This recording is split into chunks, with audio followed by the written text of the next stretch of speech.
Olá a todas e a todos. Eu sou o Diego, sou professor de filosofia da Unicentro aqui no Paraná. Sou professor de filosofia há muito tempo. Estou no ensino superior, vai fazer quase 10 anos. Entrei em 2011 lá em São Paulo, na Faculdade de São Paulo, e fiquei desde então lecionando no ensino superior. Nunca me apresentei nos outros vídeos, mas estou pegando um jeito ainda de fazer vídeos para a galera. Então, começo me apresentando só rapidamente, sem ficar ostentando títulos nem mais nada. Faço parte da academia, claro, estou no doutorado na Federal do Paraná, sou mestre em filosofia, graduado em filosofia em São Paulo, na PUC. Eu acho que já tá bom, né, do que ficar falando um monte de coisa assim. Tenho uma certa institucionalidade no meu pensamento, mas não significa que eu esteja absolutamente imerso nas regras e naquilo que é estabelecido dentro da universidade. Há muitos problemas na universidade, há muito ego, há muita vaidade. Então, o interesse de fazer esses vídeos, inclusive esses cursos mais longos, é também tentar, a partir daquilo que eu aprendi na universidade, que é fundamental, né, todo o rigor, a sistematicidade, a forma de ler os textos, de comparar teses, de construir antíteses, de entender de fato o que a filosofia veio ou vem fazendo ao longo de todos esses anos. Isso é algo que é fundamental, que a academia ensina, que a universidade ensina, mas também acho que é interessante a gente expandir o espaço puramente institucional universitário e fazer com que essa lógica da universidade ela habite os outros meios, né? A internet, a vida comum dos seres humanos, porque a filosofia não é algo que deve ficar relegado às paredes das universidades. Há muita coisa ruim sendo oferecida, há muita afirmação pouco rigorosamente construída sobre os filósofos, as filósofas, sobre a filosofia. Há muita pouca leitura sendo construída, o que é muito triste. Pode parecer mais chato, na verdade, coisas como essas que eu faço, cursos mais densos a partir de leituras, de comparação de obras de comentadores e comentadores, de ler nos originais, de ir às edições críticas, de ir aos textos que os autores e as autoras escreveram de fato e construir alguma imagem do seu pensamento. Pode parecer muito mais chato do que um vídeo de 10, 5 minutos no YouTube falando uma série de clichês e lugares comuns. Mas eu acho que dá para ser atrativo, dá para ser um pouco mais dinâmico e falar com o rigor que a universidade ensina a gente a ter. Então, meus cursos destinados ao YouTube, à internet, eles não têm, claro, todo o rigor que eu teria num curso mais longo dentro da universidade, mas também não é baseado em manuais, em clichês e verdades já pré-estabelecidas a partir de uma certa tradição consolidada de manual. Dito isso, faço então a apresentação do curso que eu vou dar agora. É um mini curso, não tem a intenção de ser uma introdução aos todos os problemas, à vida e à obra geral do autor, mas visa, a partir de alguns recortes, tentar refletir sobre a nossa condição atual, sobre aquilo que a filosofia tem para nos ensinar ainda e sempre terá, porque os problemas da condição humana eles sempre virão à tona enquanto a gente estiver vivo. O autor que eu vou apresentar é o Michel de Montaigne, é o autor que eu dedico a minha vida acadêmica, e não só acadêmica, a tentar entender e a estudar. Eu aprendo muito com ele. Ele é um autor francês do século XVI, do início da chamada modernidade, ou mundo moderno.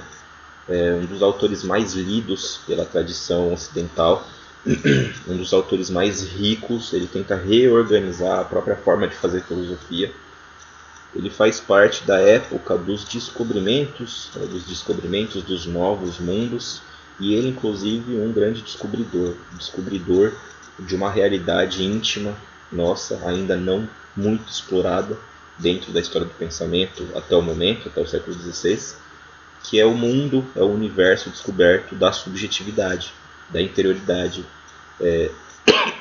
dessa consciência interna que nós temos em relação a nós mesmos, ou que nós buscamos encontrar em relação a nós mesmos. A gente tem que adquirir essa consciência de si, ela não está dada, ela é construída. E o Montaigne é muito importante porque ele oferece, pela primeira vez, uma investigação que visa adentrar esse mundo novo. E é muito diz muito para a época o Montaigne ser um autor do século XVI, em contato com os relatos dos viajantes europeus que foram até as terras da América recém-invadidas e trouxeram de lá relatos sobre um mundo nunca antes imaginado. E ao mesmo tempo Montaigne está relatando na sua única obra, Os Ensaios, a descoberta desse mundo novo também, ao invés de ser um mundo externo, descoberto um mundo da interioridade, o mundo posterior a Montaigne, o mundo da subjetividade. Algo que vai ser fundamental para a instituição do pensamento moderno tradicionalmente reconhecido. Um dos pontos culminantes desse pensamento moderno, dessa noção de sujeito, é o René Descartes, que a partir da instituição da definição do eu, o que é o eu como pensamento puro, consegue fazer com que a ciência moderna, o pensamento moderno caminhe longamente. E até hoje a gente vê os frutos disso na filosofia e nas ciências desde a modernidade. Certo? O que eu vou falar aqui sobre o Montaigne? Eu vou falar sobre a noção de subjetividade, de interioridade, mas voltadas para uma reflexão sobre o isolamento, sobre a solidão. Eu tenho tosse, mas não é corona não, tá? É tosse mesmo. Eu tenho tosse. É uma composição do meu ser, é a tosse. Quem viu meus outros vídeos sabe que eu tusso. Quem é meu aluno sabe que eu tusso. Então vamos falar sobre Montaigne, sobre os ensaios de Montaigne, mais precisamente sobre a noção da solidão, do isolamento e do contágio. Tá? São palavras que aparecem nos ensaios de Montaigne e é muito caro a reflexão são muito caras as reflexões que ele faz sobre a posse de si e sobre a necessidade do encontro com os outros. Eu vou começar falando sobre uma distinção que aparece no pensamento do Montaigne, na obra, nos ensaios do Montaigne, e que ela é muito presente em todas as partes da obra, que é a distinção entre a ação e o acontecimento. Acontecimentos são coisas que ocorrem no mundo sem que ninguém os realize, certo? As coisas acontecem. As causas podem ser naturais, desígnios da sorte ou da fortuna, da divina providência, enfim. Acontecimentos simplesmente acontecem, né? E não tem ninguém por trás que os realize. A ação diferencia-se dos acontecimentos. Por quê? Porque as ações pressupõem alguém como causa. Deu para entender a diferença entre acontecimento e ação? Os acontecimentos não têm ninguém por trás que os realize. Não tem uma consciência, um agente que os realize. As ações, pelo contrário, pressupõem um agente, pressupõem um alguém que as realiza. Por trás das ações há alguém como causa, que deveria responder por seus resultados. Este alguém, que é a causa que deveria responder pelos resultados das ações, a gente denomina como sendo o agente. Só em relação às ações a gente pode exigir responsabilização. Em relação aos acontecimentos, eu não posso responsabilizar ninguém. Mas em relação às ações, eu devo responsabilizar alguém. O Montaigne, o que faz? Ele coloca em dúvida a distinção entre ações e acontecimentos quando se trata da nossa vida em comum. É sempre problemático para o Montaigne o reconhecimento de quem seria o agente de determinadas ações. Acho que ficou claro aqui. Um acontecimento, por exemplo, um furacão. Quem fez o furacão? Qual foi a pessoa que colocou um furacão lá para matar um monte de gente, destruir um monte de casas, enfim? Qual que é a pessoa? A quem eu responsabilizo pelo fato do furacão ter acontecido? Ou do maremoto, ou do terremoto, ou de uma doença qualquer. Quem que é a pessoa que eu responsabilizo por ter dado câncer a alguém, ou por ter dado algum tipo de doença que venha prejudicar muito, até matar uma pessoa? Qual que é a pessoa? Qual que é o agente que está por trás? Claro que se a gente contextualizar, a gente pode achar alguma pessoa. Mas às vezes essas coisas são espontâneas. Se eu jogar radiação em alguém, eu vou ser a causa do câncer dessa pessoa.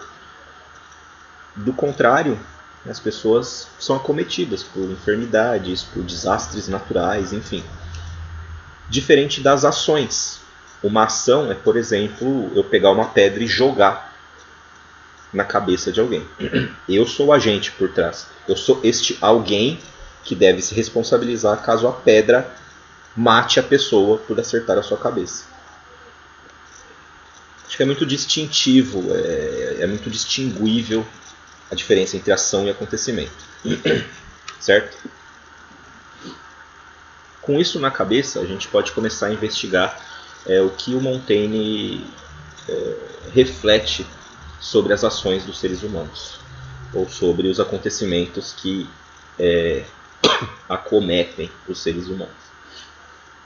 Há uma tradição de interpretação de Montaigne, a gente pode chamar aqui da leitura convencional do Montaigne, que estabelece o seguinte. Essa é uma digressãozinha que eu faço agora, eu já volto à relação entre ação e acontecimento. Mas há uma interpretação convencional do pensamento de Montaigne, e que eu acho que essa, inclusive, é a mais corrente, principalmente por quem não estuda o Montaigne, quem só ouve falar de Montaigne a partir de notas de rodapé ou de comentários comuns, corriqueiros, cotidianos, clichês sobre o seu pensamento. Alexandre Coiré fala sobre isso sobre o Montaigne, o Horkheimer fala isso sobre o Montaigne, uma série de outros autores falam exatamente isso que eu vou falar, que é a leitura convencional dos ensaios do Montaigne.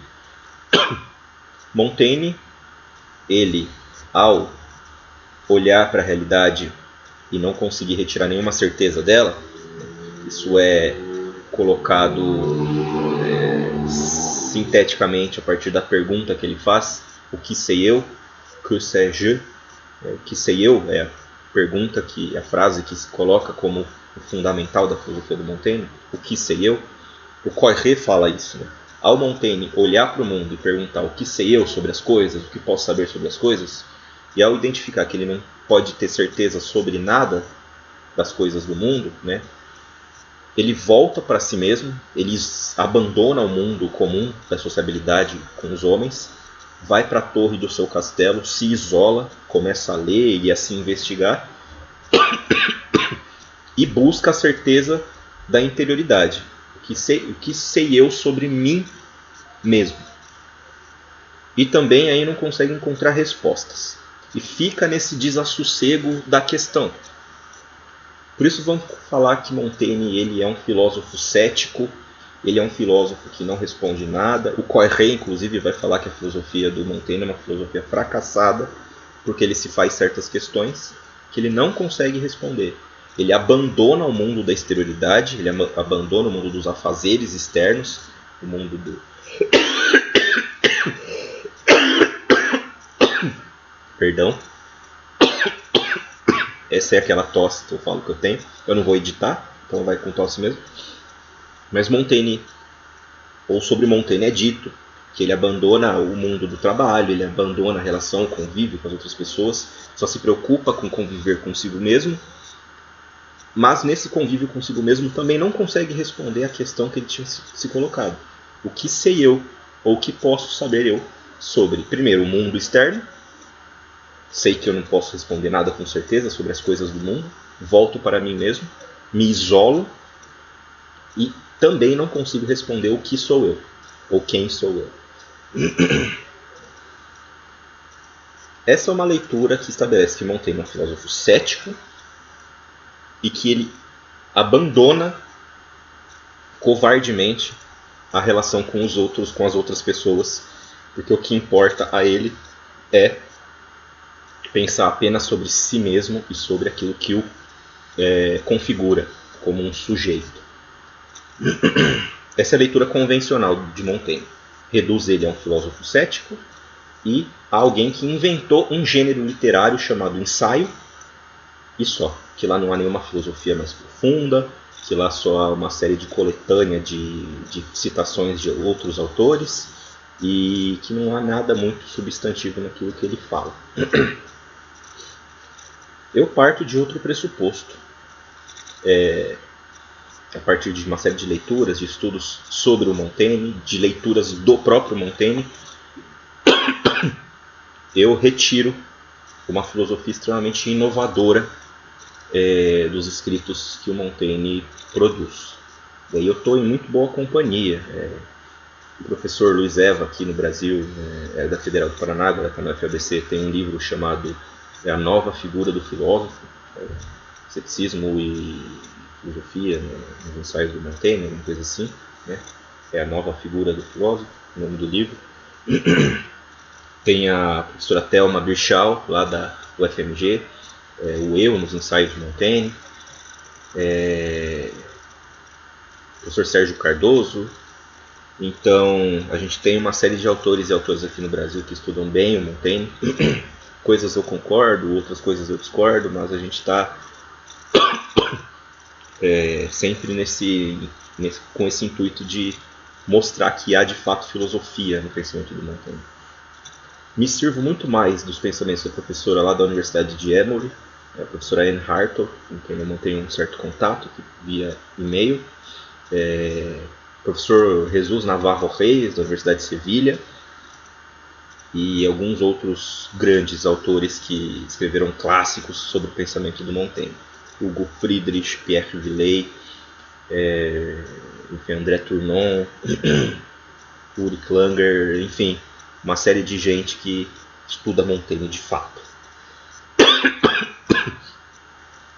E, apesar de todos esses estudos, a figura do Montaigne é esse clichê que permanece, como sendo uma nota de rodapé na história do pensamento. Lá não tem filosofia, reduzem a filosofia do Montaigne ao ceticismo expresso num dos ensaios chamado Apologia Raymond Sebon, como se fosse a culminação do pensamento filosófico de Montaigne, porque é o ensaio em que mais se aproxima de um tratado filosófico mais convencional. Lá ele reestrutura os argumentos da filosofia cética da antiguidade, somente a partir de Sexto Empírico, Pyrrhon de Elis, enfim. Mas Montaigne é muito mais do que isso. Há uma filosofia nova surgindo e ela é invisível se a gente não lê direito nos ensaios. O professor Anne Hartle, inclusive, tem um ensaio chamado A Invisibilidade da Filosofia nos ensaios de Montaigne, para mostrar que se a gente não lê com um certo cuidado essa novidade que está sendo apresentada, a gente acaba perdendo essa novidade. Isso para mostrar que há uma tradição de leitura convencional dos ensaios de Montaigne, igual tem com todos os outros autores. Né? Descartes, por exemplo, Descartes tem uma série de clichês. Por exemplo, Descartes, ele de fato cinde o homem entre corpo e alma como duas substâncias que são absolutamente incomunicáveis e não consegue dar resposta ao problema da comunicabilidade das substâncias corporais e anímicas, como se o Descartes fosse alguém que só se preocupa com o pensamento puro e despreza o corpo e as sensações. Enfim, a gente tem leituras convencionais que estabelecem esses clichês que estão equivocados quando a gente vai ler a obra dos autores. Com Montaigne não é diferente, só que com Montaigne a injustiça histórica se perpetua durante muito mais tempo, e ainda acho que vai demorar muito tempo para que Montaigne venha de fato à baila como um grande filósofo, pelo menos aqui no Brasil, reconhecidamente. Fim da digressão, voltando aqui à questão da vida, dos acontecimentos e das ações, a gente separou, certo? Distinguiu ação e acontecimento e mostrou que Montaigne ele coloca em dúvida essa distinção. Como é possível que a gente consiga reconhecer de fato quem é o agente por trás das coisas, dos resultados que a gente vê no mundo? Ele vai fazer uma crítica e uma reflexão sobre isso a partir daquilo que o Navarro Reis chama de uma crítica à vida ativa e os homens atarefados. O que é essa crítica à vida ativa e aos homens atarefados? Bom, Montaigne se pergunta: eu tenho de fato controle sobre as coisas que eu realizo no mundo? Sou eu mesmo o ator ou o autor dos meus próprios atos? O motivo, a causa que me faz agir de determinada forma reside em mim? Eu sou o motor daquilo que de fato eu faço? Por quê? Porque para ele, porque perguntar isso, porque às vezes a ação se torna independente do próprio sujeito que a realiza. Essa aqui é a questão. O agente pode perder o controle da ação quando ele elege como opção vital a dedicação ao cuidado apenas do mundo externo. Ele antepõe o cuidado, a dedicação ao cuidado com esse mundo externo, à preferência do cuidado de si. Eu faço as coisas para cuidar do mundo externo à minha consciência, do mundo das coisas, das outras pessoas, enfim. Eu dedico cuidado a esse mundo externo e deixo de lado uma preocupação com o cuidado desse mundo interno, da interioridade, da nossa consciência, dos nossos juízos, da nossa própria reflexão sobre nós próprios. A vida ativa, essa vida das ações no mundo, ela aparece em Montaigne como uma imposição de fora, a partir de certos critérios e valores que nos são alheios, que não são nossos. Os critérios e os valores vêm de fora, vêm de uma coletividade que impõe e determina que nós devemos agir, querer, falar, pensar, nos relacionar de tal jeito ao invés de outro. Essa crítica dos homens atarefados, ela não aparece pela primeira vez no Montaigne. Ela aparece bastante na filosofia estoica. Sêneca, por exemplo, num texto chamado Da Brevidade da Vida, eu abro aspas aqui e cito Sêneca, ele vai dizer o seguinte: mísera é, certamente, a condição dos homens atarefados, mas miseríssima a daqueles que nem ainda às suas ocupações próprias se consagram, que dormem o sono alheio, caminham o passo de outro, e a quem se lhes impõe o pódio e o amor, que são as mais livres de todas as coisas. Estes, se querem saber quão breve é a vida, calculem que porção dela é sua. Fim da citação. Então aqui é muito, muito significativo isso que o Sêneca falou, filósofo estoico, romano. É muito característico quando ele fala: as pessoas dormem o sono alheio, caminham ao passo de outro, que lhes impõe o pódio e o amor. A vida se torna breve quando a gente olha para o que a gente faz e tenta identificar o que daquilo que eu faço fiz porque eu mesmo quis, porque eu mesmo desejei, porque eu mesmo fui a causa das coisas que eu fiz. Em Montaigne isso é muito patente. Isso significa que a gente perde o que nos é próprio em benefício daquilo que é alheio. As tarefas que a gente constrói para agir no mundo, elas só são construídas na base de uma perda. Na perda de si, para tentar ganhar o mundo. Montaigne, se vocês podem ir lá, por exemplo, no ensaio 10 do livro 3, ele vai dizer que o comércio com o mundo implica necessariamente uma perda por parte do eu. A gente se perde no meio de uma certa multidão que exige certas coisas de nós. Nós somos como uma pedra rolando. Uma pedra rolando é sinônimo de um acontecimento, certo? A pedra está lá, no topo do morro, dá algum tremor, ela rola.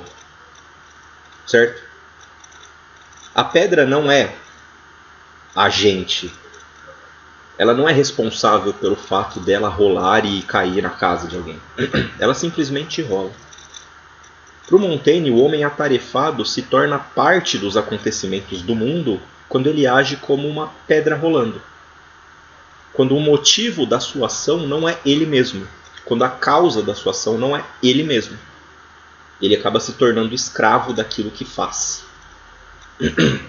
Há 4 figuras que o Montaigne lista como sendo esses homens atarefados.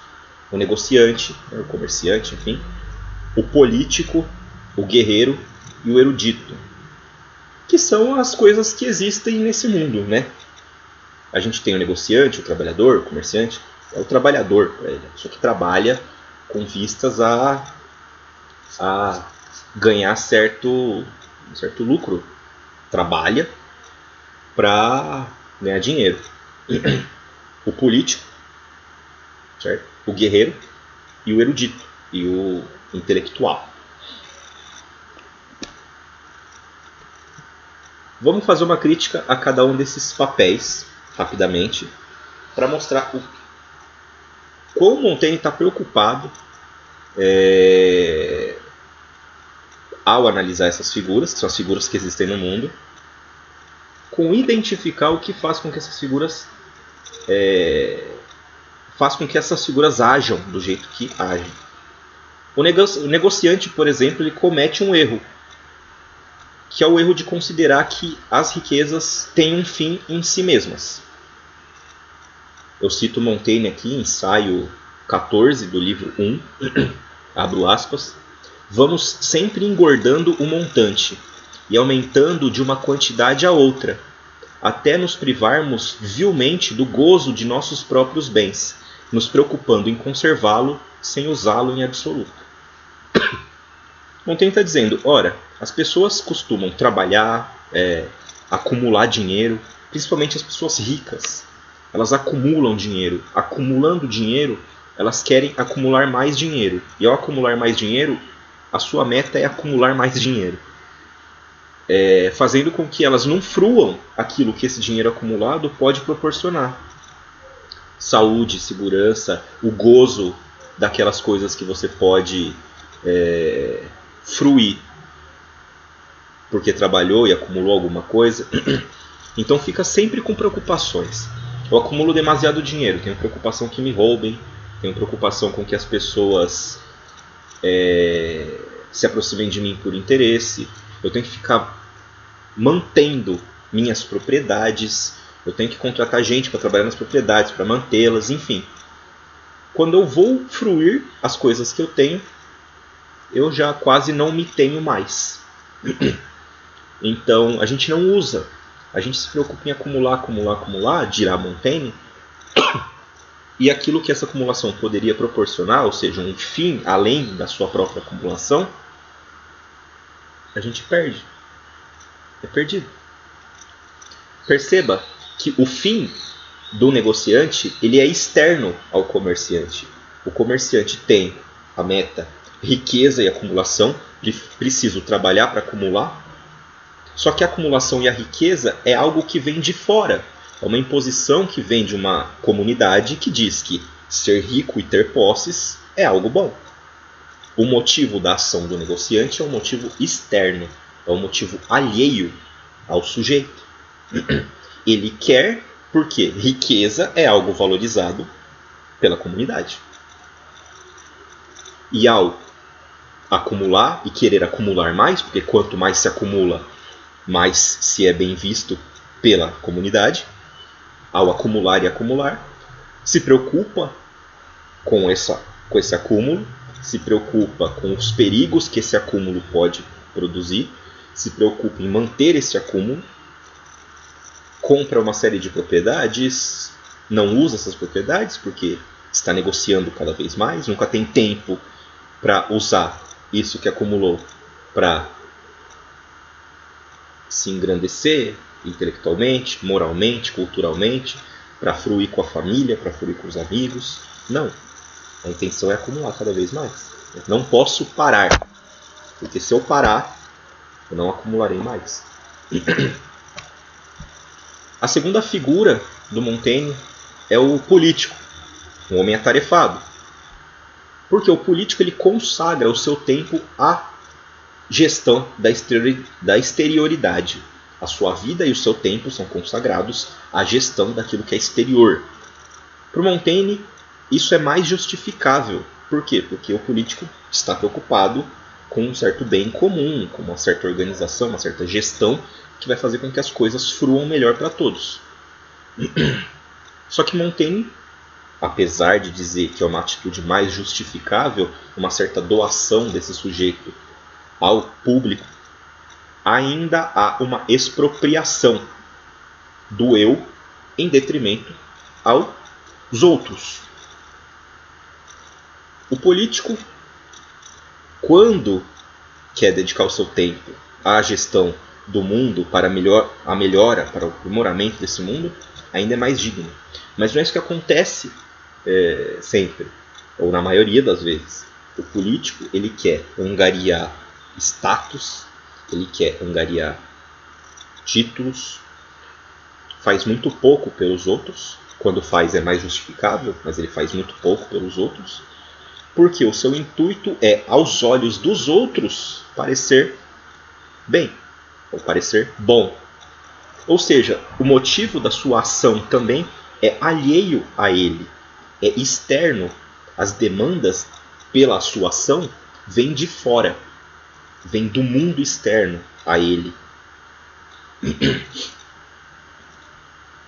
O político, e no ensaio 39 do primeiro livro, ele vai falar sobre o bem comum.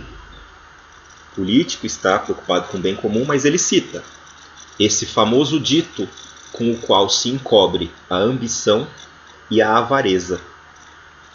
No final das contas, os discursos pelo bem comum escondem a ambição e a avareza.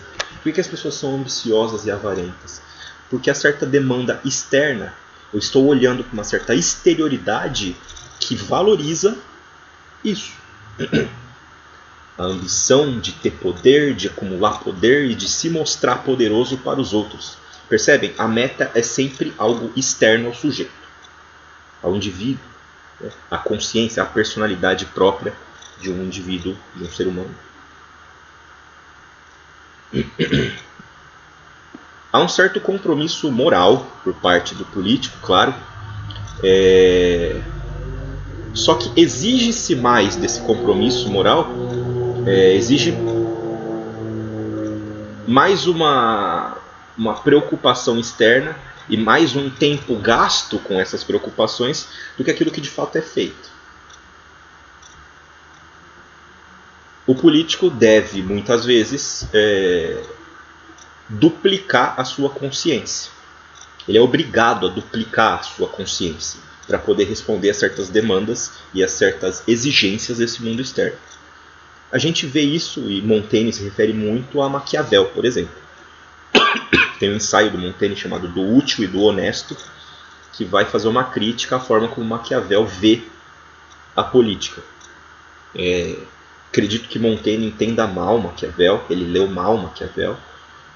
Maquiavel não separa, por exemplo, a moral da política, ele constrói uma nova moral para o político, certo? Maquiavel nunca abre mão de um soberano que busque as virtudes e que sempre faça o bem quando puder, mas uma outra moralidade consequencialista é exigida na hora de agir como soberano. Montaigne acha que Maquiavel prefere aquilo que é útil àquilo que é honesto. Não, Maquiavel prefere o útil e o honesto. Mas quando não dá, quando eu preciso, por exemplo, mentir para que as pessoas fiquem melhor, né, para não gerar violências maiores do que as que estão sendo geradas em determinado contexto, para Maquiavel, se mentir vai ampliar o bem dessas pessoas, minto. É isso que o Montaigne critica, né? Há uma duplicação da consciência. Há um sujeito moral no político que acha errado mentir, mas ao mesmo tempo, quando age como político, acha justificável mentir para atingir um bem maior. Ou seja, são duas consciências, certo? Uma que abomina a mentira e outra que acha ela tolerável e necessária.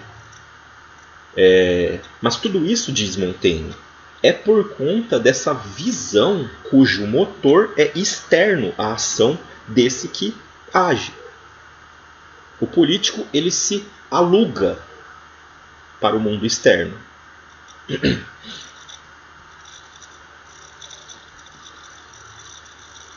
A honorabilidade do político, da sua tarefa, faz com que sejam justificáveis a traição, a mentira, o assassinato. Coisas que Montaigne lê no Maquiavel. Esses atos do político nunca são justificáveis no negociante, mas seriam justificáveis no político. Ou seja, há uma dupla consciência. Terceira figura que Montaigne critica desses homens atarefados: o guerreiro. A tarefa do guerreiro também implica numa expropriação, num roubo de si por parte do mundo. Porque o guerreiro, ele atua fora de si. Ele entrega a sua vida para proteger as riquezas e as ideias alheias a ele. As lutas e as guerras que os soldados e os guerreiros lutam, muitas vezes não são as suas batalhas, nem as suas guerras. É sempre para defender as ideias e os interesses de quem os comanda. Essa é uma das maiores expropriações que podem ter. O guerreiro obedece ordens. Ele dá a sua vida não porque ele quer, mas porque alguém ordenou que ele o faça. O guerreiro está ali por outro, não por ele mesmo. Ele não é a origem da sua ação. Ah, mas é o soldado que puxa o gatilho, que joga a bomba. Montaigne vai relativizar. Será? Ele poderia fazer outra coisa senão isso? Ele não é a origem. Quem deu a ordem para ele ir, quem é a causa dele estar no campo de batalha, não é ele. Isso vocês podem ler no ensaio 39, lá do livro 1. A verdadeira origem da ação no guerreiro permanece inativa. Não é ele que age a partir do seu próprio motor. O motor da sua ação é alheio a ele, é estrangeiro a ele. Quarta figura, que Montaigne critica, é a figura do erudito, o intelectual, o acadêmico. O erudito também dedica-se a uma aquisição que lhe é alheia, vai dizer o Montaigne. Lá no ensaio 39 do livro 1, vocês podem ter acesso ao que o Montaigne diz. Por quê? Porque quando ele quer adquirir o conhecimento, quando ele quer devorar os livros, quando ele quer estudar línguas, quando ele quer falar de maneira mais empolada, ele faz isso. E quando faz isso, né, porque é possível estudar sem cair nesse erro expropriado, mas Montaigne identifica que os doutos da sua época fazem isso, consome-se literatura, filosofia, teologia, as artes para se mostrar, para, a partir de uma certa vaidade, de uma certa presunção, de uma certa arrogância, mostrar aos outros que se é isso tudo, que se tem a posse de alguma coisa que é extremamente altiva e que só poucos podem acessar. Quando Montaigne critica esse intelectual, ele está dizendo que o motivo da ação desse intelectual é totalmente alheio a ele. Ele está preocupado com os outros, como a comunidade vai recebê-lo, como a comunidade vai enaltecê-lo, como ele pode usar todo esse conhecimento que ele teve acesso como títulos honoríficos para que ele se mostre. Ele está vislumbrando um motivo que é externo a ele. Ele age porque há essa demanda de se mostrar. A comunidade exige títulos honoríficos e ele, de muito bom grado, oferece. O homem de cultura, ele se encontra escravizado a dogmas e ideias herdadas por uma certa tradição que exige essa reprodução por parte dele. Ele desenvolve conhecimentos à margem do seu próprio juízo e da sua própria consciência, como aditivo exterior a essa consciência. Não está o erudito mais livre da presunção e da vaidade que o resto dos homens atarefados. Ele quer reputação e glória, ele quer bens exteriores. A finalidade da sua ação não reside nele. O agente confundiu outra coisa consigo mesmo. Há aí uma confusão daquilo que é próprio, daquilo que é alheio. E Montaigne identifica muito bem isso. Epíteto, um filósofo estoico também, no seu Enchiridion, no seu manual, ele vai estabelecer que essa confusão do próprio com o alheio é o que o estoicismo, ou que a filosofia estoica dele, pretende desfazer. Eu preciso identificar exatamente aquilo que é meu, que me é próprio, daquilo que é demanda e exigência externa. O Montaigne vai chamar isso de essa confusão do próprio com o alheio, essa perda de si nessa massa que é o mundo, de falsa amizade. Eu leio aqui, lá no ensaio 10 do livro 3, abro aspas, essa falsa amizade nos faz abraçar a glória, a ciência, a riqueza e coisas tais com interesse principal e imoderado, como membros do nosso ser. Só que a riqueza, a glória, a ciência, essas coisas que são exigidas pela coletividade, não são partes constitutivas de nós. A gente recebe isso de fora. Isso faz parte de demandas alheias. Isso nos torna parasitas. Ou faz com que exista uma relação parasitária entre essas demandas, a glória, a riqueza, a vaidade, o luxo, e nós. Há uma relação de parasitismo. E um parasita faz o quê? Ele exaure o hospedeiro, até que esse hospedeiro morra, deixe de ser quem é. E o parasita retira tudo aquilo que o hospedeiro tem de saúde, de bem para ele próprio. Os homens atarefados por Montaigne dirigem sua ação ou as suas ações segundo as regras da exterioridade, as leis do mercado, a necessidade política, a arte da guerra, os mecanismos da fama e do renome. São as pessoas que existem no mundo hoje, inclusive, nossos acadêmicos, os grandes nomes da vaidade intelectual, os empresários, os trabalhadores também, os soldados, os guerreiros, enfim.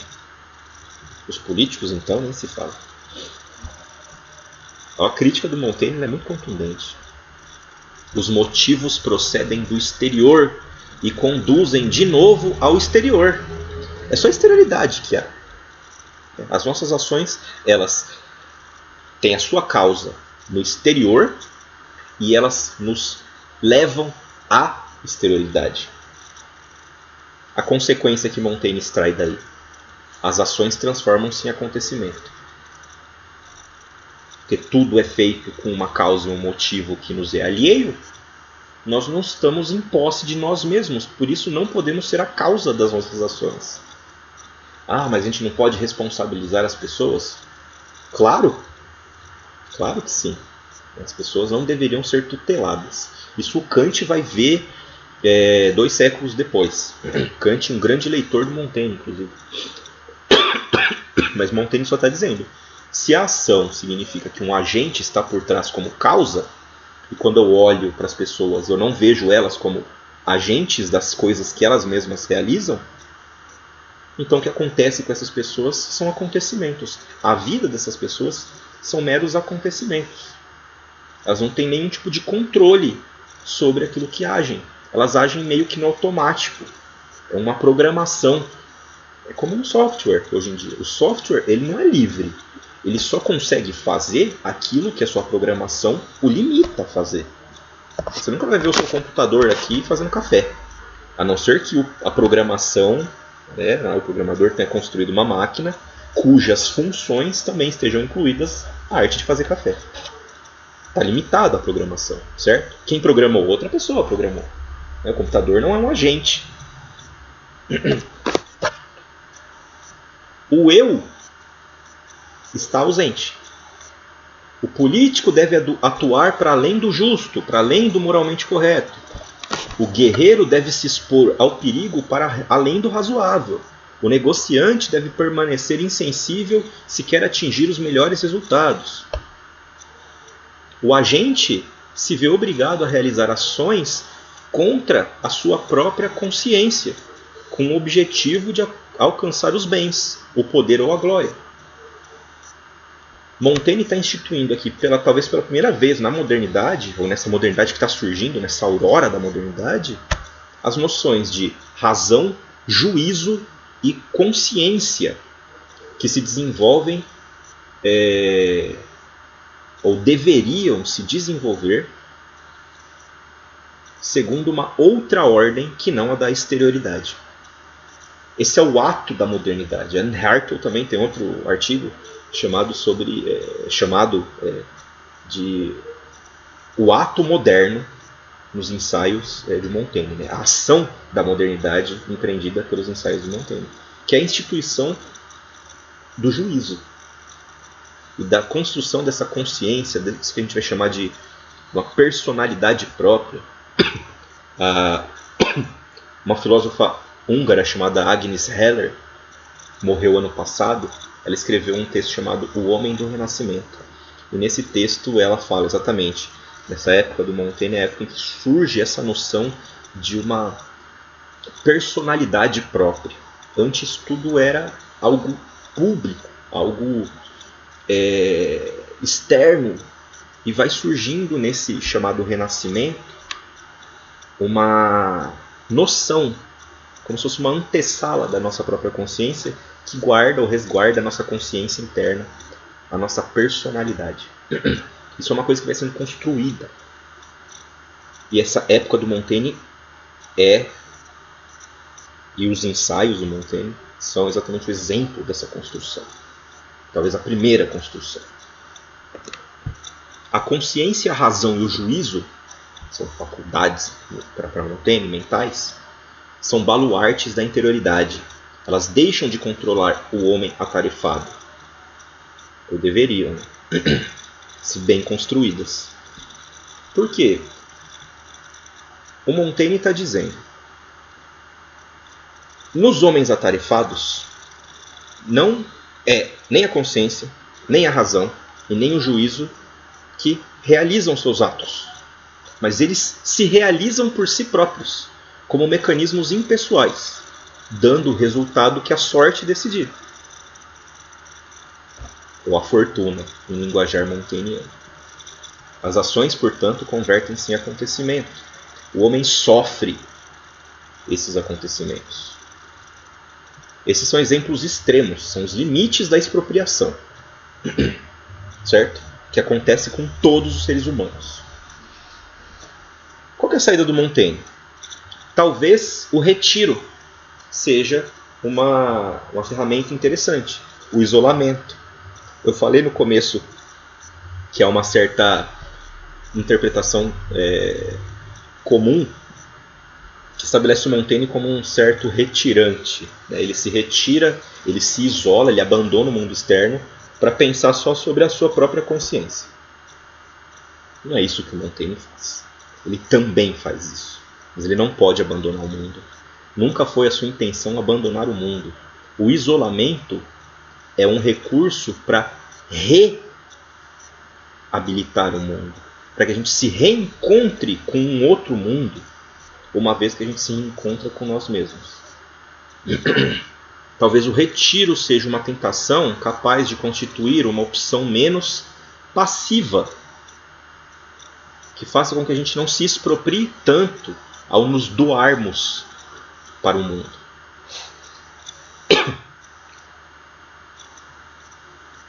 E Montaigne, ele não é nenhum herói, ele é um homem comum, pensando sobre as vidas comuns. Ele diz: a fuga, fugir desse mundo, nem sempre é algo desonroso. Porque tem problemas que nos excedem, e nos excedem muito. A humana condição, ela é precária. Então os problemas às vezes nos excedem e o que a gente precisa fazer é nos retirar, nos isolar um pouco. Só que Montaigne não permanece no exílio.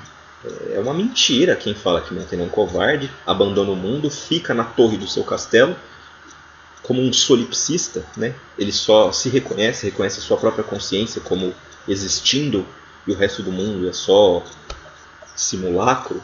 Montaigne nunca falou isso, nunca fez isso. Os ensaios é uma prova, né, de que o Montaigne quer reabilitar o mundo, porque não existe eu sem outro. A subjetividade é construída a partir de uma certa relação com os outros. Só que para ele fugir desse mundo um pouco não é sempre desonroso. A fuga, ela sempre é consequência de um certo juízo, não do pânico. O isolamento, o retiro, ele é consequência de uma certa consciência, de um certo ajuizamento de um sujeito que está um pouco perdido e quer reencontrar não só a si, mas o mundo. A razão e o juízo para Montaigne são as faculdades predominantes da alma. Isso aqui é fundamental para o pensamento moderno. Olha só o que acontece. Em 1568 morre o pai do Montaigne. Em 1569, Montaigne aspirou uma das câmaras superiores do parlamento. Em 1570, ele vendeu seu cargo de magistrado. Em 1571, ele se retira para a torre do seu castelo e começa a escrever os ensaios. Para um autor francês, um dos grandes intérpretes do Montaigne, Jean Starobinsky, há um certo nascimento voluntário de Michel de Montaigne, quando ele se isola na sua torre e começa a refletir sobre o mundo, começa a ajuizar sobre as coisas que acontecem no mundo, seja o mundo externo ou seja o mundo interno da subjetividade de Montaigne. Por que Montaigne nasce de novo? Porque pela primeira vez alguém está, a partir de si próprio, tentando reorganizar todas as representações que faz sobre o mundo e sobre si mesmo, para tentar encontrar nessas representações os traços distintivos de si mesmo. Montaigne diz que é muito perigoso na multidão, porque há certo contágio na multidão. Esse contágio põe de manifesto as débeis barreiras que traçam os contornos da nossa própria identidade, a nossa identidade moral e pessoal, que tem uma certa integridade.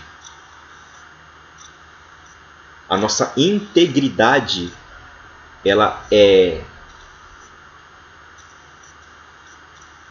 destruída ou ela é impedida de ser construída quando a gente está no meio da multidão e nos contagiamos por essa multidão, por essa relação parasitária no seio da comunidade, onde o que reina é a multidão. As pessoas estão se alugando umas às outras. Elas são expropriadas umas pelas outras. E isso contagia. As pessoas passam a vida inteira sem ter vivido nenhum único dia. Lição lá dos estoicos, mas também do Montaigne. Montaigne não tem só o ceticismo no bojo da sua filosofia, mas o estoicismo é talvez uma das principais correntes filosóficas que o influenciam quando ele vai elaborar o seu pensamento moral e político. O contágio no meio da multidão faz com que os indivíduos se percam a si mesmos e o mundo que os cerca. É necessário que a gente fuja, quando pudermos, claro. Só que Montaigne faz alguma coisa um pouco diferente dos antigos. A gente tem Plínio, a gente tem Cícero, a gente tem uma série de nomes na filosofia antiga. A gente tem Pitágoras, a gente tem uma série de pensadores pré-socráticos e socráticos também, que se retiram e exercem determinados exercícios espirituais com vistas a um certo ganho.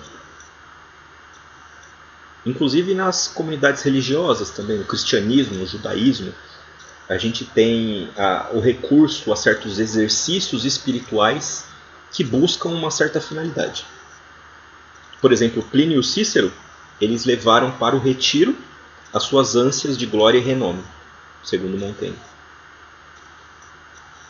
A gente tem, por exemplo, se vocês quiserem ler um texto interessantíssimo sobre exercícios espirituais e filosofia antiga, tem um textinho do Pierre Hadot que fala exatamente sobre isso, exercícios espirituais e filosofia antiga.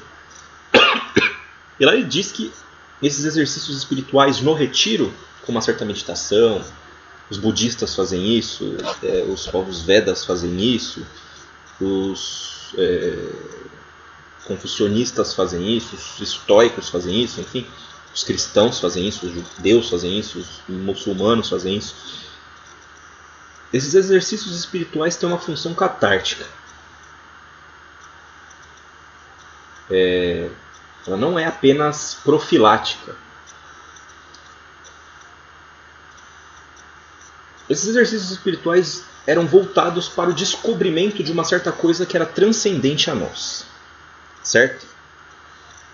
Essas pessoas se retiravam, meditavam, faziam exercícios espirituais para se encontrar com alguma coisa que os superasse, que os transcendesse. O nirvana, Deus, conhecimento das coisas do mundo, enfim. Para Montaigne, não. O seu retiro e a sua fuga não visam isso. Ele não quer buscar uma transcendência do mundo, pelo menos não no sentido que esses exercícios espirituais propunham. Lá no ensaio 10 do livro 3, ele vai dizer isso. É o si mesmo, é o eu mesmo que deve ser tomado como a matéria-prima e como produto dos seus atos. Ele está falando aqui da reflexão, é um ato de reflexão. No ensaio 39 do livro 1, ele vai dizer que nós temos uma alma capaz de voltar-se sobre si mesma, que pode fazer-se companhia, ou seja, reflexão. Certo? Ponto culminante do pensamento moderno. O voltar-se para si e refletir sobre este si mesmo, sobre aquilo que faz com que sejamos o que somos. Montaigne precisa fazer um retiro para um lugar que esteja fora do mundo. Só que não é como os exercícios espirituais antigos professavam. Esse retiro para fora do mundo, essa transcendência, não busca a contemplação de ideias eternas, de um estado pleno do ser, enfim, de Deus. Não. Essa transcendência que Montaigne busca, ela é ao mesmo tempo uma imanência. Transcendente é aquilo que está para fora do mundo e de mim mesmo, certo? Aquilo que me transcende, aquilo que me supera. Imanência é aquilo que está no mundo, aquilo que está em mim. São basicamente opostos. Só que, ora, o Montaigne ele estabelece um retiro que é ao mesmo tempo transcendência e imanência. Ele mesmo diz, os ensaios são a minha física e a minha metafísica. Por quê? Porque para Montaigne o oposto da vida ativa não é a vida contemplativa, é a vida ociosa. O ócio não é sinônimo de contemplação. Contemplação tem, nas tradições antigas, por exemplo, as platônicas, as patrísticas, as místicas, as teológicas, a contemplação a partir do retiro visa uma certa divindade, certo? Ela é uma prática passiva. Eu preciso receber a partir de uma certa graça que esses exercícios espirituais vão me oferecer. É uma prática passiva porque a verdade divina se recebe, certo? O agente aqui é Deus, não é você. Para Montaigne, não é a contemplação que é visada, mas o ócio. Para Montaigne, o ócio não é uma atividade preparatória. Esse retiro do Montaigne não visa nos preparar para nada, para sairmos como certos donos de uma verdade revelada, de uma certa graça dada por Deus, e eu vou sair como um sábio transcendente, dando lições e ensinamentos práticos para as pessoas. Não. Eu não vou me preparar para receber a graça de Deus ou de alguma manifestação divina. Eu vou me preparar para viver bem. A atividade do ócio, ela tem um fim em si mesmo. É eu viver comigo mesmo, para ao viver com os outros conseguir ser minimamente feliz. Não se trata de um trabalho sobre si para atingir um modelo pré-estabelecido. Não tem um modelo pré-estabelecido. No estoicismo existe um modelo. Eu vou fazer certos exercícios espirituais para atingir o ideal do sábio estoico. Já tem um modelo estabelecido. Ou no cristianismo, eu faço certos exercícios espirituais para atingir a noção da alma purificada do cristianismo, certo? A beatitude, enfim. Há um modelo, certo? Livrar dos meus pecados, atingir a graça. Tem um modelo. E existem pessoas que servem como modelos. Para Montaigne, não. O ócio não é contemplação e não visa nenhuma purificação e nenhum preparo para atingir um certo modelo de sabedoria ou santidade. O ensaio é reconhecimento da própria figura posta em movimento. Quando Montaigne se retira e se isola, ele visa não mais o contágio. O isolamento impede o contágio com as outras pessoas. A gente se vende para essas outras pessoas. A gente é alugado por essas pessoas. As nossas ações se perdem no meio da multidão. Estamos expropriados.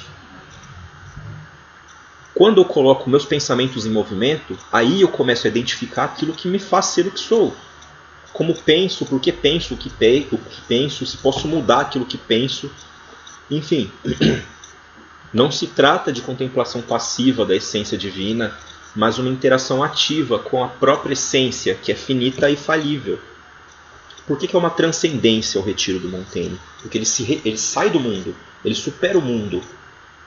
Só que ele não vai para um estado maior de altivez. Esse fora do mundo é no mundo, é na torre do seu castelo, que fica em Bordeaux, em Périgord, né? que está em Bordeaux. Então, a transcendência do Montaigne é uma imanência.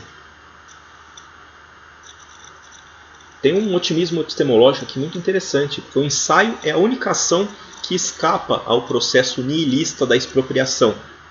Por quê? Porque ela é exercida pela e para a interioridade, para a nossa reflexão e o nosso autoconhecimento, saber o que somos, por que agimos como agimos, o que faz com que eu seja, a partir dos meus próprios valores, o meu ajuizamento sobre o mundo, que faz com que eu seja algo que não se contamina, ou não deveria se contaminar com as exigências do mundo.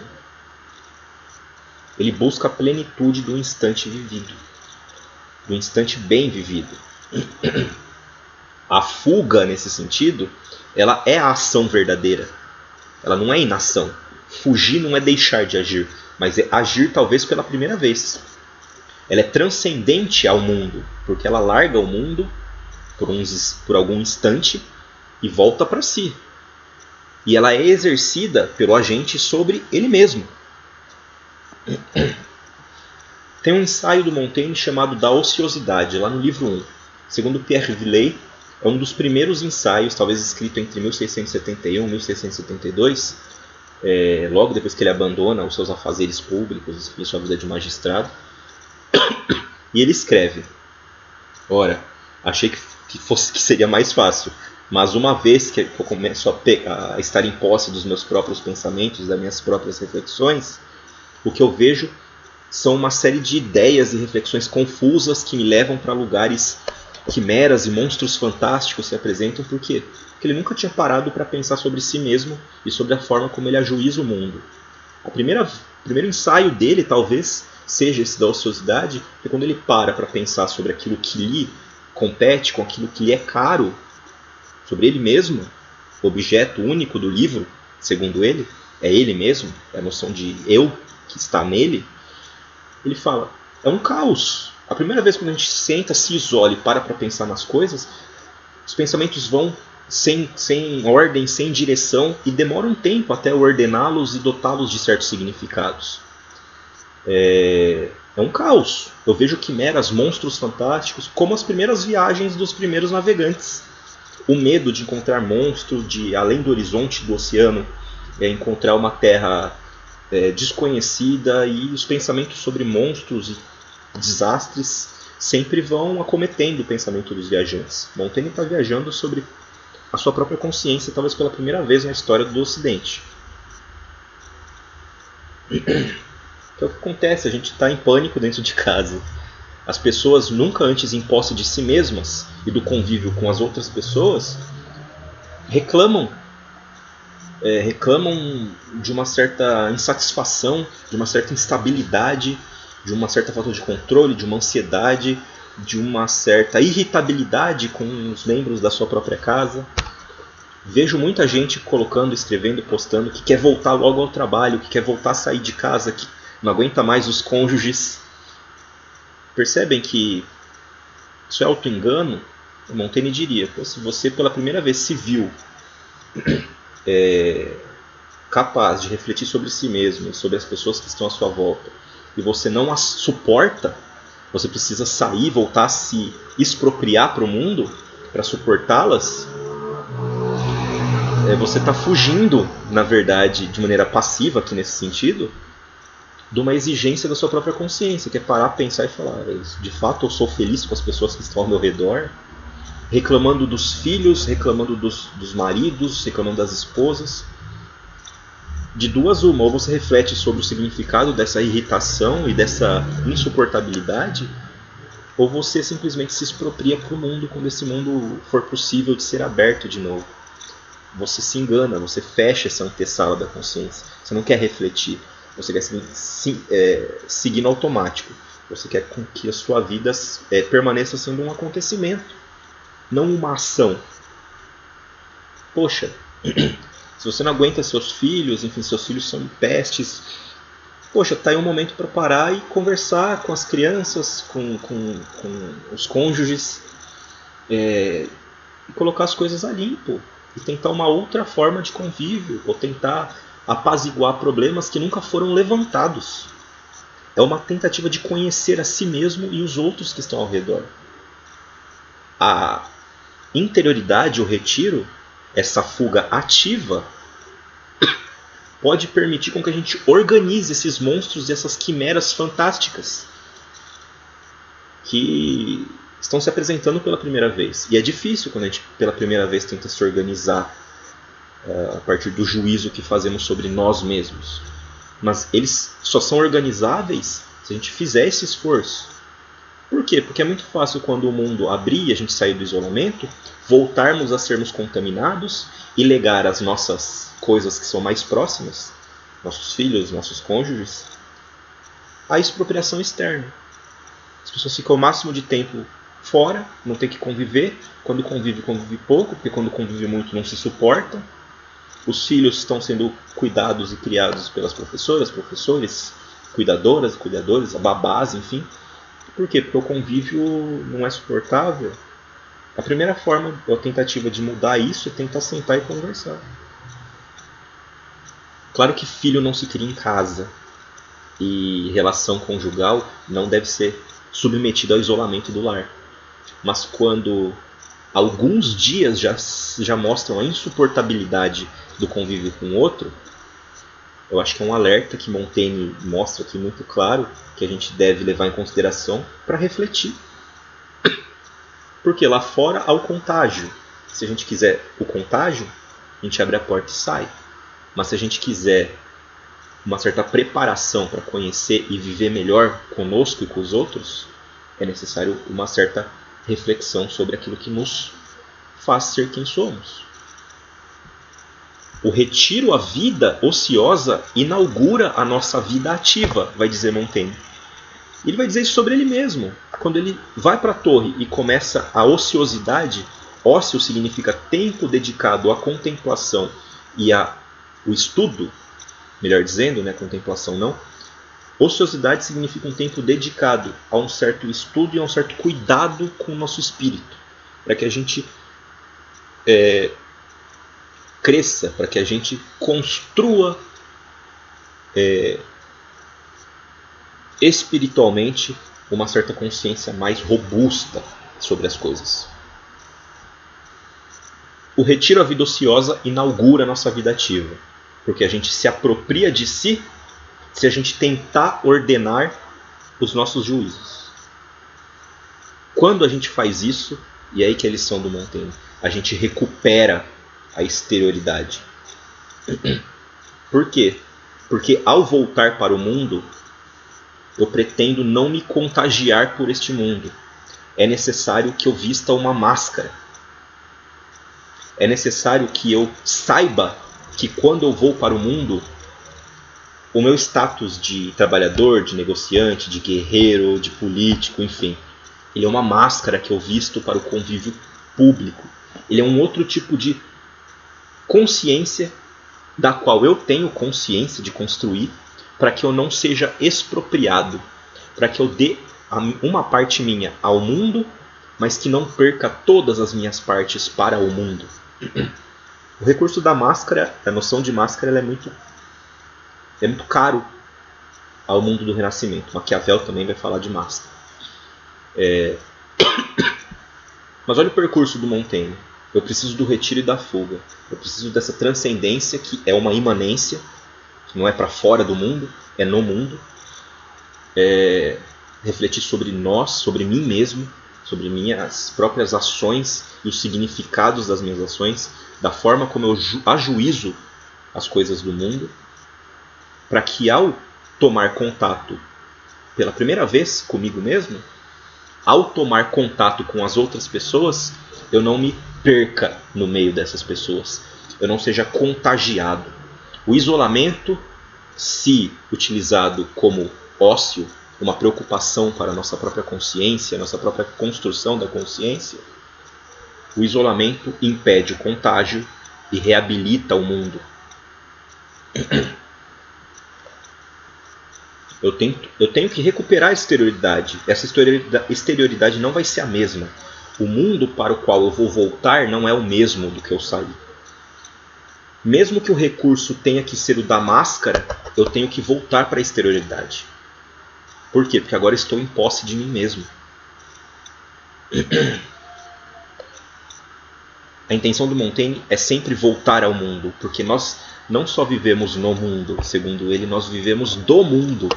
Montaigne está muito longe de qualquer tipo de solipsismo e qualquer tipo de construção de um eremita, de uma figura de eremita, porque ele nunca de fato abandonou o mundo.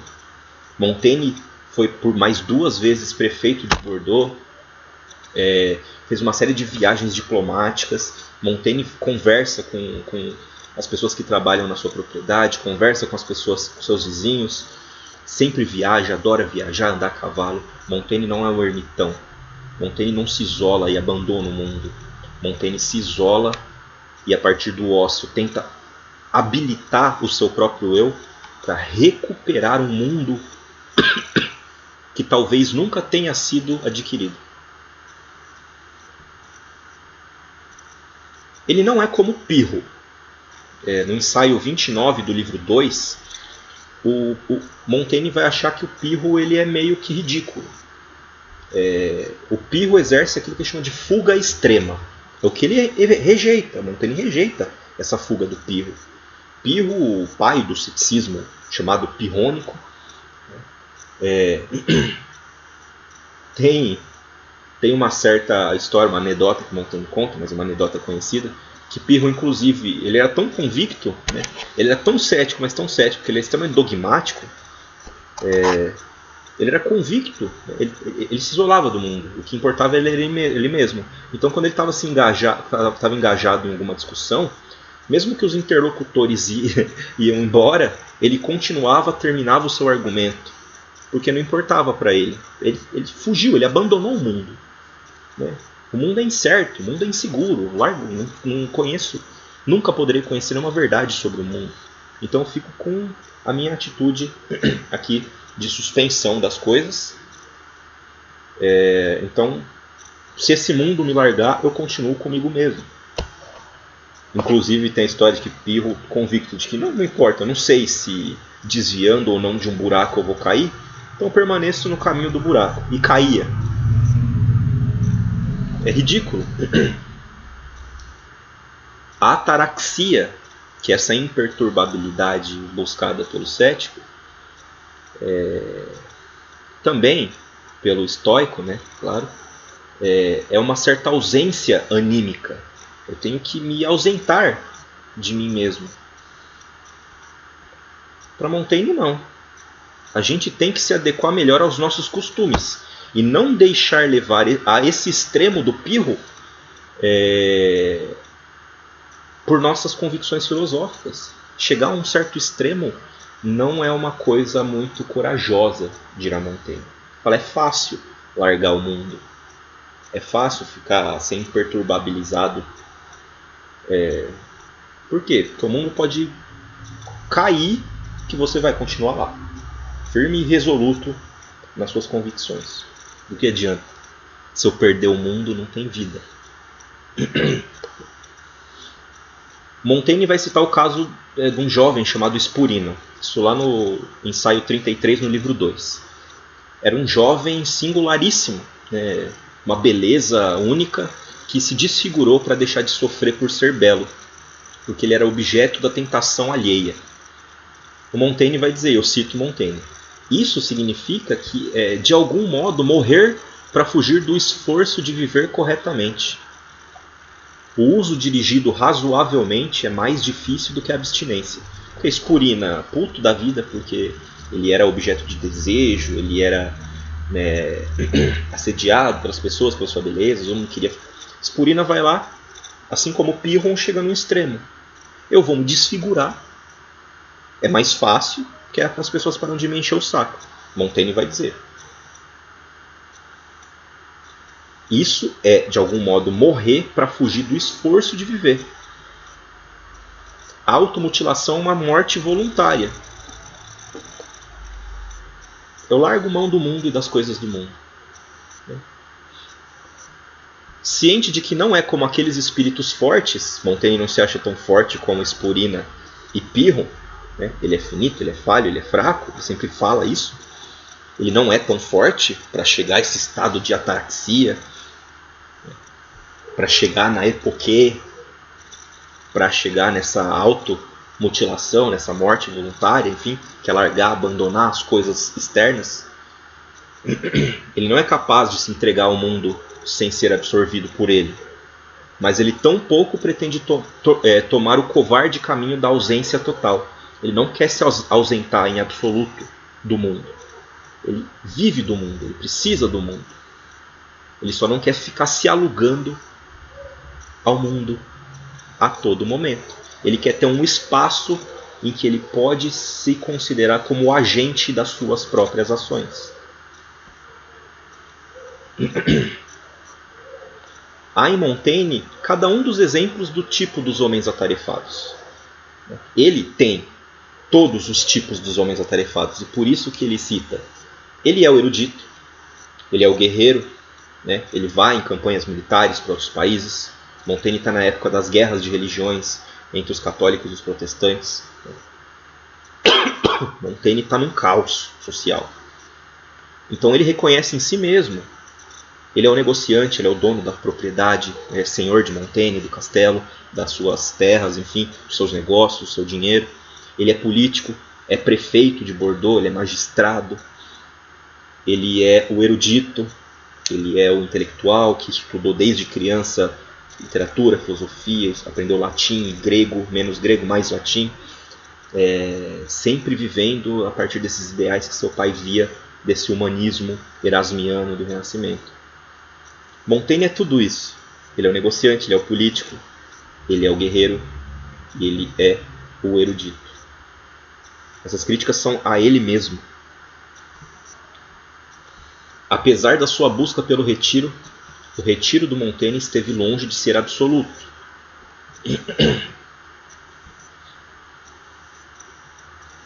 Certo?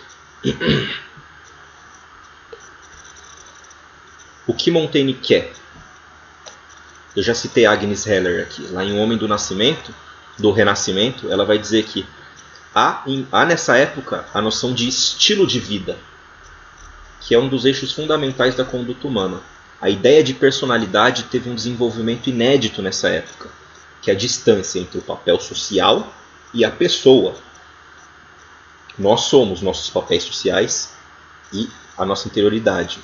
O problema para o Montaigne é a gente não deve se vender absolutamente para os papéis sociais. Nós não somos só o erudito, nós somos seres humanos. Eu, Diego, não sou só o professor de filosofia, não sou só o acadêmico, o intelectual. Eu sou marido, eu sou pai. Não sou pai, tá? Mas é só o exemplo. Eu sinto antes de pensar, eu me aflijo antes de ser formado em filosofia, professor e acadêmico. Eu sou um ser humano que sente, que tem dúvidas, que se angustia, que é determinado também pelos ciclos sociais no qual pertence. Eu não sou só esse papel. O problema é quando eu me considero só como sendo esse papel. O Sartre vai falar isso aqui no século XX como a má-fé. Eu acho que eu sou um ser, eu tenho um ser e eu afirmo esse ser. Eu não me considero um nada, eu me considero um ser. Então, se eu sou um intelectual, eu sou isso. E eu deixo de ser todo o resto.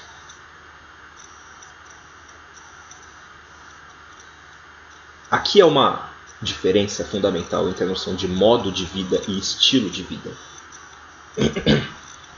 Essa é uma influência interessante do maneirismo, aquele movimento artístico que influencia o Montaigne. Isso está lá no Jesus Navarro Reis. A identidade vai se configurando para além dos estereótipos, graças a uma maior complexidade que a personalidade adquire com a chegada do maneirismo. Há aqui agora uma possibilidade de ser si mesmo, mesmo também sendo político, negociante, guerreiro e ou erudito. No ensaio 10 do livro 3, o Montaigne vai dizer que o sábio, sabendo exatamente o que se deve, vê que o seu papel consiste em contribuir à sociedade pública com os deveres e ofícios que lhe incumbem. O sábio precisa saber que ele tem um papel para com o mundo. Quem não vive em modo algum para os demais, não vive para si. O isolamento, o retiro, a necessidade de se ausentar um pouco do contágio, permite com que a gente vislumbre o fato de que a gente precisa voltar ao mundo para reabilitar essas relações que foram perdidas. Ou que nunca foram conquistadas. O Horkheimer vai dizer: O retiro anímico é também um acontecimento no mundo empírico. Não é um acontecimento só no mundo espiritual, é um acontecimento no mundo empírico. E, por muito transcendente que pretenda ser, sempre responderá a um contexto político e econômico. A inatividade pode ter tantos efeitos no mundo como a ação. Merleau-Ponty vai dizer também: o grande desafio da ética do Montaigne reside nos motivos e nas condições do seu retorno ao mundo. Só um hipócrita deixa o mundo de lado. O retiro, o isolamento, a necessidade da reflexão sobre si mesmo e sobre o mundo, evitar o contágio da expropriação de nós mesmos, faz com que Montaigne, pela primeira vez na história, busque a posse de si mesmo, essa noção que nem está no Montaigne, porque não tem nem a palavra no francês para falar. Ele está buscando pela primeira vez aquilo que a gente hoje chama de subjetividade. Tudo isso que Montaigne busca é para reabilitar o mundo com as outras pessoas. Deve-se dividir seu tempo entre a atividade para si e a gestão do mundo. Mas aqui há uma aporia. Claro que Montaigne não vai resolver. Há uma tensão entre a ação pura do autoconhecimento e a ação mundana. Como resolver? Talvez o recurso à máscara resolva. Mas Montaigne dá certas soluções parciais. Por quê? Porque permite com que a gente desenvolva um projeto vital. O Lévi-Strauss, na História de Lince, ele vai falar que isso é uma gestão lúcida dessa esquizofrenia que nos acomete. É necessário um equilíbrio lúcido entre o interior e o exterior. Uma técnica da ação que torne possível a coexistência de todas essas necessidades. As pessoas se alugam ao mundo. Mas a gente tem que reconhecer que se a gente aluga, uma hora a gente tem que receber de volta. A nossa posse por parte do mundo não deve ser absoluta. A gente não deve se perder nas outras pessoas e no mundo externo a nós. A gente tem que poder manter algo, uma certa autenticidade que faz parte da nossa própria personalidade, da nossa consciência interna, disso que a gente vai chamar de eu. Acho que a gente já está com 1h27. Tem muitas coisas para falar do Montaigne. Há muitos pressupostos aqui que eu simplesmente pressupus, não expliquei. Mas o que Montaigne pode nos oferecer em relação a essa noção de isolamento, de necessidade de fugir ao contágio e, por último, reabilitar a nossa vida no mundo? Montaigne está falando para nós hoje em dia, praticamente, porque essa nossa volta para nossas próprias torres, ó, o sol está se pondo, a luz aqui está ficando, eu já vou acabar, vai ficar muito escuro. Mas Montaigne está mostrando para nós que quando a gente sempre se depara com uma primeira vez em posse de nós mesmos, em contato com nós mesmos, a gente tem que ver ou identificar aquilo que nos expropria. Há muita angústia aqui. Eu vejo nas redes sociais as pessoas falando comigo. Primeiro, essa insuportabilidade de si próprios, dos outros, dos filhos, dos cônjuges, enfim, dessa incapacidade de poder dedicar um pouco de tempo a si próprios. Por quê? Porque não sabem o que fazer. A gente está vendido. Nós somos, passamos a ser o nosso trabalho. As pessoas não conseguem se identificar ou ter um pouquinho de fruição se não saem para trabalhar, se não vão para a rua. Eu tô com saudade de trabalhar e ir para o escritório. Jura? Eu tô com saudade de pegar ônibus. Jura? Porque só se vê com significado ou dotado de significado se vocês fizerem isso, saírem para trabalhar. Parece que fica um desespero. Porque, primeiro, não estão em posse de si, e segundo, só acreditam ser algo se na expropriação dos outros. A gente não é o nosso trabalho, A gente não é, as funções que nos atribuem. Em posse do ócio, a gente pode fazer tanta coisa, só que a gente acha que não tem nada para fazer em casa. Não tem livro para ler, não tem filmes para assistir, músicas para ouvir, conversas para serem travadas com as pessoas que estão ao seu redor. Tentar buscar aquilo que faça com que vocês sejam alguma coisa, sem o recurso ao alheio, sem o recurso à função que vocês exercem na empresa, ou as responsabilidades que lhes outorgam no trabalho, enfim. Montaigne está nos mostrando que é possível uma gestão lúcida dessa esquizofrenia. Uma técnica de ação que torne possível a coexistência das necessidades do mundo externo, mas também e principalmente do interno. Anne Hartle escreve uma coisa fundamental aqui que eu vou ler para vocês. O que Montaigne faz com a sua filosofia invisível, que ninguém vê, mas cada vez mais estão vendo?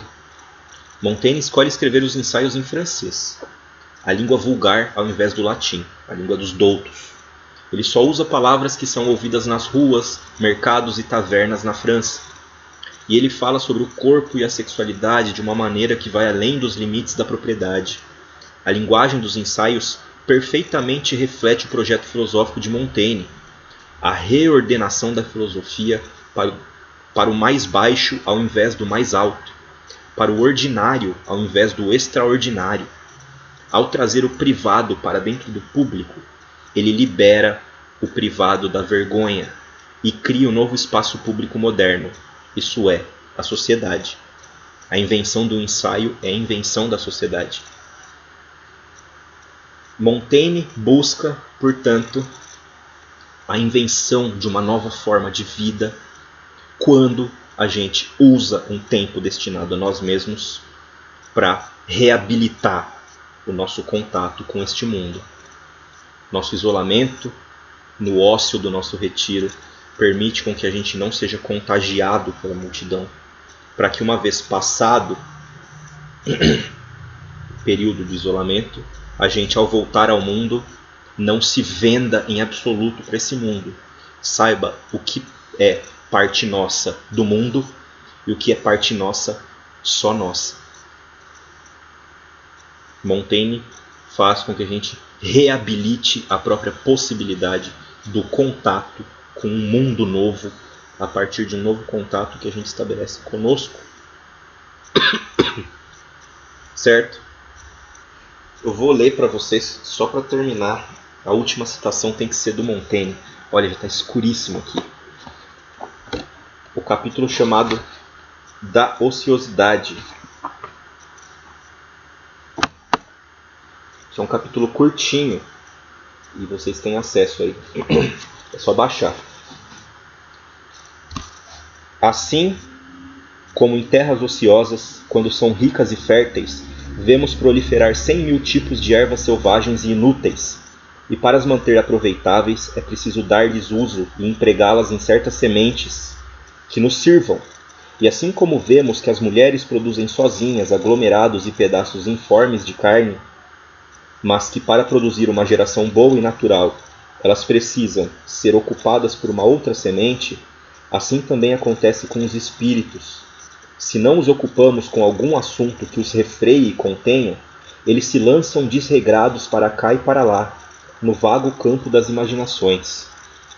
Assim, quando em um vaso de bronze a água agitada reflete o sol, ou a imagem radiante da lua, os reflexos de luz adejam de todos os lados, erguem-se nos ares e vão atingir os mais altos painéis do teto. E não há loucura nem tolice que não produzam nessa agitação. Eles engendram quimeras, verdadeiros sonhos de doentes. A alma que não tem objetivo estabelecido perde-se, pois, como se diz, estar em toda parte é não estar em lugar algum. Recentemente, ao isolar-me em minha casa, decidido, tanto quanto pudesse, a não me imiscuir em outra coisa que não seja passar em descanso e apartado esse pouco que me resta de vida, parecia-me não poder fazer maior favor a meu espírito do que deixá-lo, em plena ociosidade, entreter a si mesmo, fixar-se e repousar-se em si, e esperava que doravante ele o pudesse fazer mais facilmente, tendo se tornado, com o tempo, mais ponderado e mais maduro. Porém descubro que, ao contrário, imitando o cavalo fugidio, ele dá a si mesmo 100 vezes mais trabalhos do que assumia por outrem, e engendra-me tantas quimeras e monstros fantásticos, uns sobre os outros, sem ordem e sem propósito, que, para examinar com vagar sua inépcia e estranheza, comecei a registrá-los por escrito, esperando com o tempo fazer que se envergonhe de si mesmo por causa deles. A primeira vez que Montaigne tenta se encontrar, ele se perde muito, mas ao começar a anotar e a organizar as suas reflexões, ele vai dando sentido. O primeiro ensaio, talvez, que Montaigne escreveu foi o da ociosidade.